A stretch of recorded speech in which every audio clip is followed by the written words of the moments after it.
Good day everyone! So welcome again to our mini vlog, and today mag-feature tayo ng ating 200cc GeForce version 1. This is customized one, ma'am and sir.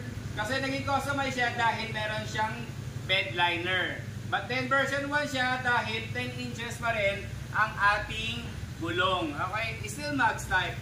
Alright, so shoutout po pala kay Sir Efren 42 ng Batangas. So, Sir Efren 42 ng Batangas, nandito na yung unit mo at i-check na lang po natin. Alright, so sir, nandito yung dalawang susi. At the same time, ang kanyang dalawang remote. Alright, so check natin siya.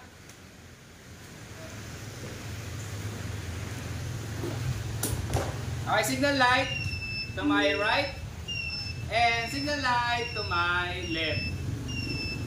Then, busina. Then, hazard. Ilaw. This is the low, high, and blinker. Yan. Okay, so may naman po, try natin siyang forward.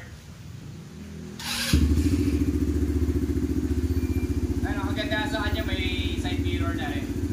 Okay.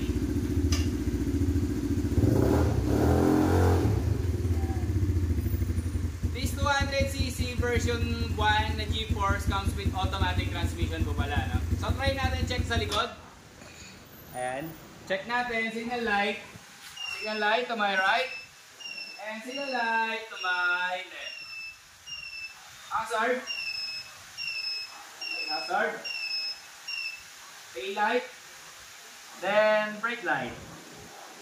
Okay, additional feature po pala para sa ating 200cc na GeForce. Okay, so meron pa rin po siyang available na tensioner, chain tensioner. Yan yung kagandahan ngayon, nag-upgrade tayo.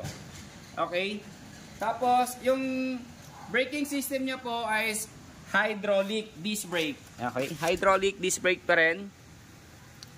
Ayan. So try natin, backward po tayo.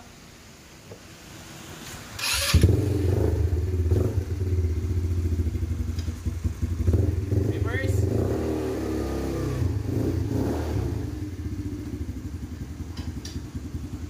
Up-lock po natin.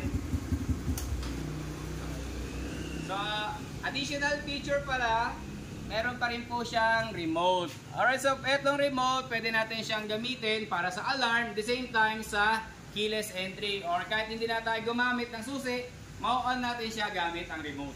Alright, try natin siya open gamit yung remote. Pindutin lang po natin itong start button ng 2 beses. 1, 2, then ready to go na siya. Ayan.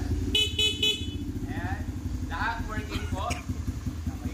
Additional feature po pala dito, meron siyang Bluetooth speaker. So, meron tayong cellphone, i-connect lang natin siya, then magsasounds na siya. Alright, so sa lahat po na nagnanais na magkaroon ng ganitong klaseng unit, i-call na lang po kami sa number na may kita nyo sa screen or sa comment section. Alright, so thank you ulit, Sir Efren ng Batangas. Nandito na yung unit mo at isasakay na natin for shipping by tomorrow. Thank you so much everyone. Happy holidays!